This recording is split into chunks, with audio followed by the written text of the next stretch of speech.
There are days when you're just staring out of the window and you get a rush of memories of what seems like a distant past. As you're focusing on that single white cloud, you're reminded of all the people who were once part of your life but are not anymore. What happened to that friendship, man? We were in our best days, we were unstoppable. Brothers, not by blood but by heart. On our worst days, we would cheer each other up in the most unexpected ways. Our heartbreaks, our tragedies, we lived it together. If I asked him to lie for me, he wouldn't hesitate, even if it got him in trouble. Will I ever have friends like that? A wave of sadness runs through your body. What an ironic tale it is. The people who were once your best friends now leave your messages unseen. Their contacts on your phone. The feeling of forever that you felt around them was an illusion like the clouds. They did not seem to move, but in reality every day they were gliding 1 inch away from you. The single world that the both of you lived in was slowly separating into two individual worlds. How I wish we knew that we were living in the best days of our lives before they were gone. Those fist bumps spoke more than the hugs.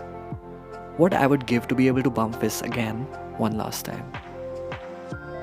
Goosebumps. You got lost in thought. So you pull yourself out of your head and see that the skies are changing colors. How symbolic. You get up, dust your pants and look at the sky one last time with a prayer in your mind. Our conversations may not be the same anymore, man. But I promise that if we ever cross paths again, I'll do all I can to slow down that moment until it lasts. I'll still be here watching you fly past me while you reach greater heights because no matter how apart we are now, you will always be my best friend. No matter where we are on the ground, our skies will always be the same. The loss of friendship is a very hard feeling to describe. Most of us just shrug it off saying we grew apart, than saying it broke my heart. After all, friendships are supposed to be easy. They're supposed to be deep enough to provide sincere camaraderie, but not so deep that upon breaking, it would shatter a person. However, are things really that simple? We cultivate so many bonds. Friends with whom we've scraped our knees in our childhood to those with whom we've bunked classes in college. Friendships keep changing with the tides of time. However, as we get older, we get pickier about the kind of friends we want to hang out with. The shackles around our hearts get tighter. We are no longer careless kids making friends with anyone and everyone. Most people are only friends at face value. What seldom gets mentioned is that losing friendships, even those you just grow out of, hurts, like a bee. It's a sinking ship. One missed call becomes 10, and then one day you don't bother calling at all. We carve out space for them in our lives. We make space to accommodate them only for it to be left vacant. The anguish and grief are real, especially in adulthood, where everyone is living in individual worlds, lonelier than ever. Most of us have been terrible friends to some of the closest people in our lives. Your lives may have changed the moment you joined different colleges, and you did nothing about it. You thought that when you all return after 4 years of engineering, things would go back to how they were. Wrong. They didn't, at least not the way you expected it. You keep cancelling plans to meet up in turns. In the end, you throw the onus on your friend to let you know whenever you want to catch up. But the days just pass by. Then, as luck would have it, you come across something that your friend has been silently working on. You find the courage to write a heartfelt wish. Immediately, you get a response back. You're excited. Maybe this is the chance. You open the chat. Thank you. You're confused and disappointed. It felt like a door closed. You could have pushed yourself to continue the conversation, but the response was the answer. You reached a dead end. If they wanted to pursue a conversation, they would have. It does not make them bad people. Maybe you weren't a good friend to them. Maybe they've changed. Maybe your friendship has run its course. Friendship breakups are hard to articulate. Unlike relationships where a single rejection means it's a dead end, rejections in friendships happen over time until it pricks you hard enough.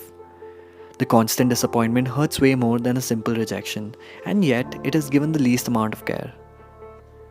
We look back at lost friendships with so much nostalgia. We miss them. Just because you have wonderful friends right now doesn't mean your old lost friends mean any less. But that also does not mean you need to reach out with your old friends again and again. The emotional punch a rejection would give you may break you if you're in a fragile state of mind.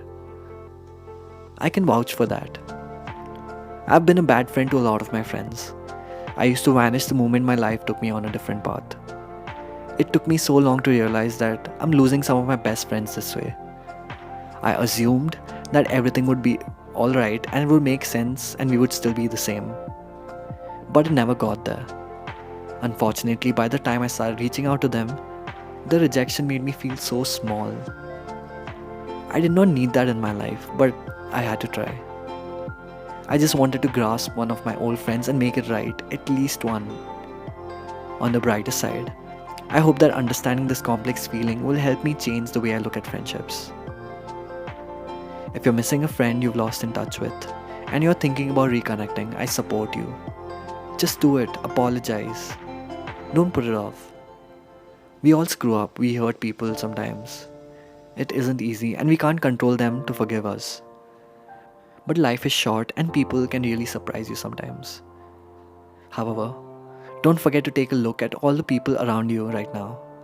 Are you appreciating them enough? If you are, good. Now go reconnect.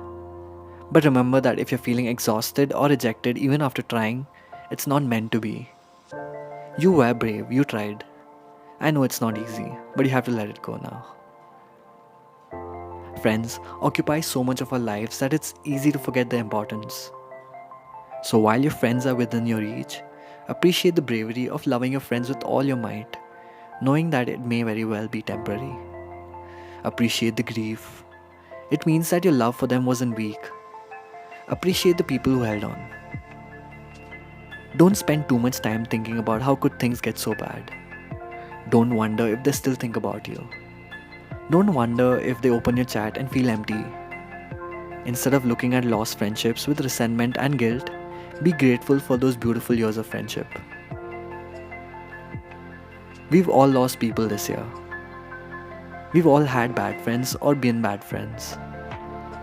Losing your best friend can feel like tears running down your cheeks. Losing your best friend can feel like finally letting go. But as you look out of your window, I hope you silently pray for your friends. You will find your way back, and when you do, don't forget to reconnect. Life is short, so take your shots. Send that message. The worst that can happen has already happened. This episode was a hard one to make because, as I said, I've been a bad friend to a lot of my friends. But that does not mean that things always have to be this way. Things can change, and that's what I'm hopeful for. So, I believe that 2023 can be the start for all of us to put in a little more effort into our friendships. We lose people all the time. We lose friends. People come and go out of your life like it's a terminal of an airport. But you've got to decide who you want to sit with on the plane. So as we near the end of December, I urge you to think and reflect on your friendships. Ask yourself, what happened to that friendship, man? I'll see you in the next episode. Bye bye and ciao.